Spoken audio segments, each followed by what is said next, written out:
যারা ট্রেনিং পেয়েছেন, সার্টিফিকেট পেয়েছেন, তাদেরকে প্রাথমিক ব্লক জেলা হাসপাতাল, প্রাথমিক ব্লক জেলা হাসপাতালে কর্মসংস্থানের ব্যবস্থা করে দিতে হবে। জলপাইগুড়িতে হাসপাতাল হয়েছে নতুন নতুন, আমরা দিতে হবে, আমাদের এই দাবি পূরণ করতে হবে। জলপাইগুড়ি নেতাদের মাধ্যমেই দিতে হবে, আমাদের জলপাইগুড়ি নেতৃত্বের মাধ্যমেই দিতে হবে।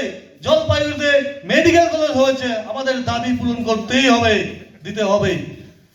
যারা ট্রেনিং পায়নি তাদের দ্রুত ট্রেনিং এর ব্যবস্থা করে। একটা খুশির খবর দিচ্ছি, 2023-এ যখন মুখ্যমন্ত্রী এসেছিলেন বানারহাট